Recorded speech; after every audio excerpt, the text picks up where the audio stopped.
Hello friends, कैसे हैं सब लोग। तो फ्रेंड्स, आज हम लोग जो यूपी टेट सी टेट जितने भी टीचिंग एग्जाम्स को लेकर के एग्जाम होते हैं उसमें जो मैथ आता है उस मैथ के बारे में पूरी डिटेल सिलेबस की एनालिसिस करेंगे। उसके बाद जिस तरह से हमने सीडीपी को कवर किया है, जो सीडीपी की हमारी सीरीज चल रही है, ठीक उसी प्रकार से हम मैथ के पूरे सिलेबस को कवर करेंगे। तो आज की वीडियो में हम सिर्फ और सिर्फ क्या करेंगे, मैथ के जितने भी सिलेबस है, जितने भी टीचिंग एग्जाम से रिलेटेड जो मैथ के सिलेबस होते हैं, उस मैथ के सिलेबस के बारे में पूरी डिटेल स्टडी करेंगे। उसके बाद वन बाय वन पूरे चैप्टर को एक अच्छे तरीके से पूरी प्रैक्टिस के साथ जितने भी सवाल प्रीवियस ईयर के आए हैं उन सभी चीज़ों को देखते हुए पूरा मैथ कवर करेंगे। अगर आपको मैथ नहीं आता है तब आप इसको देखिएगा, क्योंकि इस पूरी सीरीज में मैथ के हम पूरा एकदम बेसिक से यानी जीरो लेवल से लेकर के पूरा एक अच्छे एडवांस लेवल तक के बारे में मैथ की पूरी चर्चा करेंगे। अगर मैथ में आपको एक कुछ भी नहीं आता तब आप शुरू से पूरे वीडियो को अगर फॉलो करेंगे तो इस बात की पूरी गारंटी होगी कि आपको मैथ का जो पूरा सिलेबस होगा वो खत्म होते होते सारा मैथ आपका अच्छा हो जाएगा।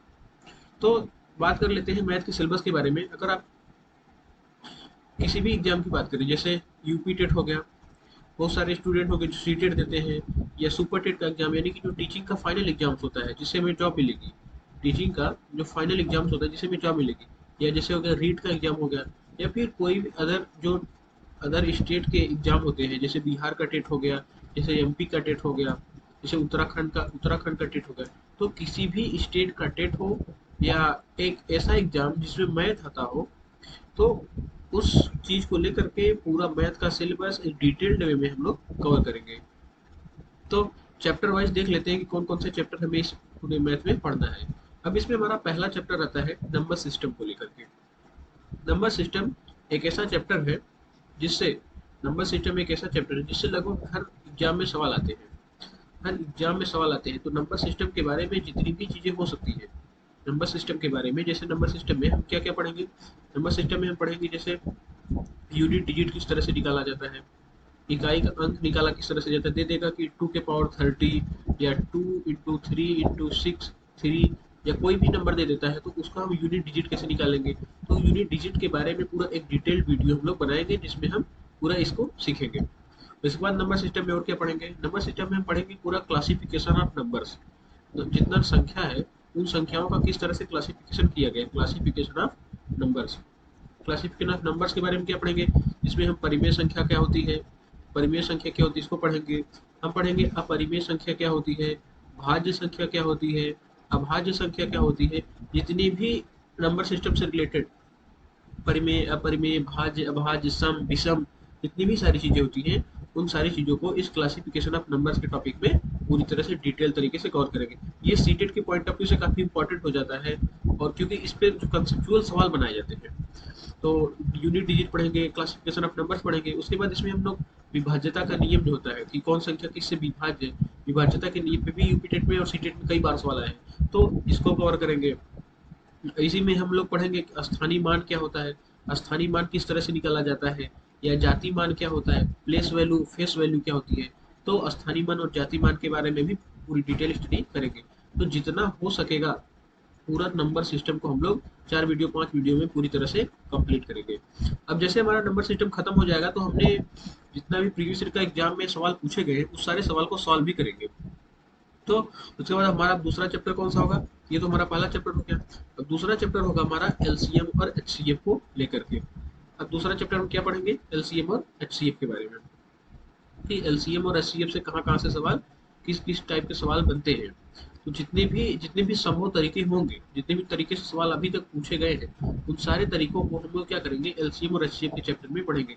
अगर आपको बिल्कुल भी नहीं आता तो हम आपको ये भी बताएंगे कि एलसीएम किस तरह से निकाला जाता है, एचसीएफ क्या होता है, एचसीएफ किस तरह से निकाला जाता है, इसके एप्लीकेशंस क्या होते हैं, इसके यूजेस क्या होते हैं, और किस तरह कितने प्रकार के टाइप से इससे सवाल बनाए जा सकते हैं।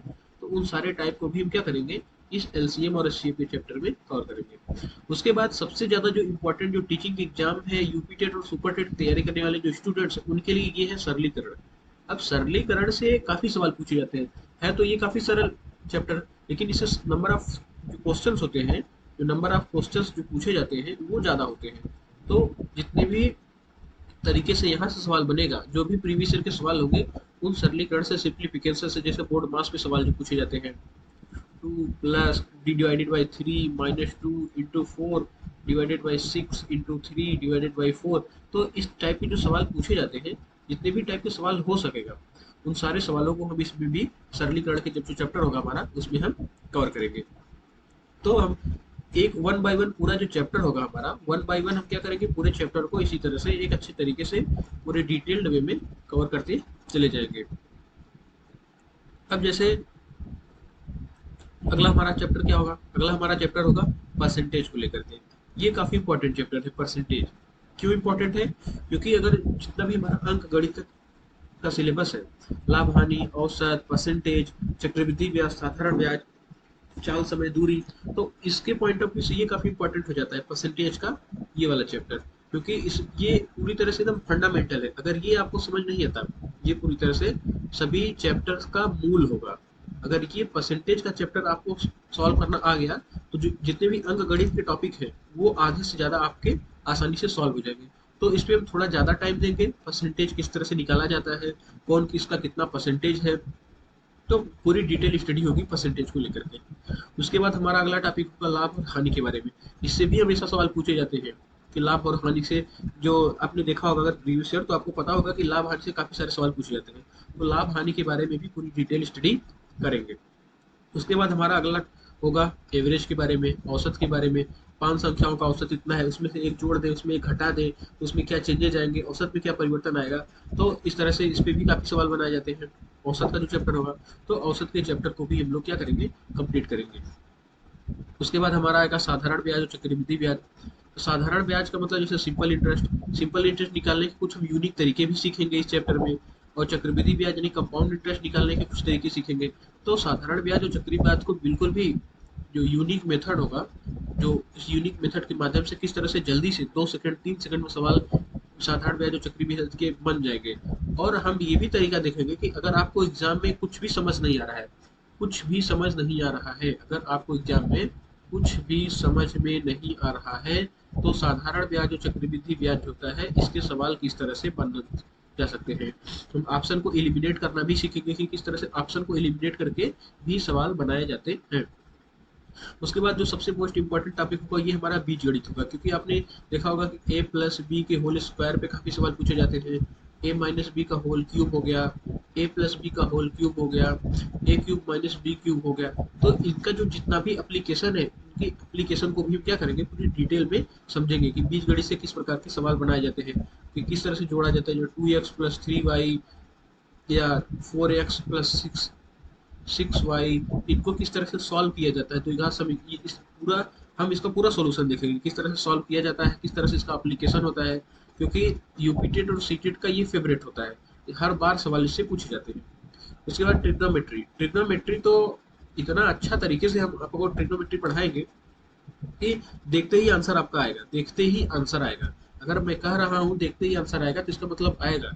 पूरे दावे के साथ मैं कह रहा हूँ कि ट्रिग्नोमेट्री आपको बहुत अच्छे से समझ आएगी कि किस तरह से साइन कॉस टेन इन सब के झमेले से हम जूझते हैं, तो उसको हम आसानी से सॉल्व कर पाएंगे। उसके बाद फिर से हम एक अंकगणित का टॉपिक लेंगे, अनुपात और समानुपात। अनुपात और समानुपात के बारे में पूरा अच्छे से स्टडी करेंगे। हमारा जो परिमाप होता है, ये अगेन यूपीटेट और सीटेट वाले का क्या होता है, फेवरेट टॉपिक होता है। तो जो ये वाला जो परिमाप होता है, जैसे कोई आयत दे देगा, एक बार इरेज कर लेते हैं थोड़ा सा, उसके बाद बताते हैं आपको किस तरह से ऐसे सवाल बनाए जाते हैं और किस तरह से हम सॉल्व करेंगे। क्योंकि हमारा जो सबसे ज़्यादा बड़ा कंसर्न है वो ये है कि सवाल को सॉल्व किस तरह से करना है। क्योंकि अल्टीमेटली हमारा उद्देश्य तो यही है कि हमें एग्जाम में सवाल को सॉल्व करना आना चाहिए। अब वो किस तरह से हम करते हैं, ऑप्शन से करते हैं कि डायरेक्ट मेथड करते हैं, ट्रिक के माध्यम से करते हैं, ये मैटर नहीं करता। अल्टीमेटली हमारा मैटर क्या करेगा, मैटर ये करेगा कि आंसर आप निकाल पा रहे हैं कि नहीं निकाल पा रहे हैं। ठीक है, तो देख लेते हैं। जैसे क्या होगा, परिमाप हो गया। अब ये वाला जो चैप्टर परिमाप का है, ये काफी फेवरेट टॉपिक माना है। जैसे मान लीजिए कि ये कोई दे देगा आयत, अब आयत देगा, इनकी लंबाई बता देंगे 2 है, इनकी ये 2 है, और ये मान लेते हैं 1/2 है। तो फिर ये कहेंगे कि अब इनको अगर हम बढ़ा देते हैं, इनको बढ़ा के इसको हम 3 कर देते हैं और इसको 2 कर देते हैं, तो बताइए कि अब इसका जो परिमाप कितना था, अब यहाँ पे परिमाप कितना आएगा, उसके बाद इनके परिमाप में यहाँ से यहाँ जाने में चेंज कितने का हुआ, कितने परसेंटेज का चेंज हुआ।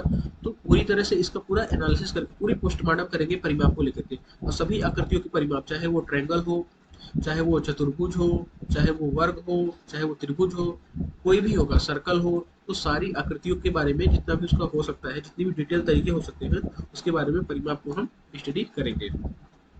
तो परिमाप हो जाएगा हमारा। उसके बाद हमारा एक और इम्पोर्टेंट टॉपिक है, वो है क्षेत्रफल का। अब क्षेत्रफल जैसे इसमें भी कई बार सवाल पूछे जाते हैं, जैसे यही आयत हो गया। अब आयत की लंबाई दे देगा कुछ एल, चौड़ाई कुछ दे देगा बी। अगेन इस आयत और लंबाई और चौड़ाई में कुछ चेंज करेगा, मान लेते हैं यहाँ पर कर दिया 2l और यहाँ पर कर दिया 2b। तो अब बताइए कि यहाँ क्षेत्रफल से यहाँ क्षेत्रफल में कितना चेंज आया, कितना परसेंटेज का चेंज आया। तो जितना भी हो सकता है क्षेत्रफल के बारे में भी हम आयत के क्षेत्रफल को लेकर के, सर्कल है तो सर्कल का मान लेते हैं ये रेडियस हो गया r। अब इसका क्षेत्रफल पाई आर स्क्वायर होता है। तो एक और सर्कल बनाएंगे, उस सर्कल की रेडियस बना देंगे 2r। तो अब बताइए कि इसके क्षेत्रफल में यहाँ का क्षेत्रफल a1 है, तो यहाँ पर क्षेत्रफल अगर a2 है तो कितना चेंज आएगा। तो ये पूरा हम क्या करेंगे, जब हम पढ़ेंगे तो 1 बाई 1 सारी चीजों को अच्छे से कवर करते चलेंगे। तो बिल्कुल भी घबराने की कोई ज़रूरत नहीं है। मैथ अगर आपका वीक है तो इस बात की पूरी गारंटी है कि मैथ लास्ट तक अगर आप जुड़े रहे, इस पूरे सीरीज के साथ अगर जुड़े रहे, तो मैथ में कहीं से कहाँ तक आपको कोई भी दिक्कत आने वाली नहीं है। पूरी प्रैक्टिस के साथ हम लोग करेंगे, थोड़ा डिटेल में करेंगे, भले से ही ज़्यादा समय लगे, तो हमारे पास समय की कोई कमी नहीं है। तो हम क्या करेंगे, हमें सीखना है मैथ, तो हम पूरी मैथ को सीखेंगे।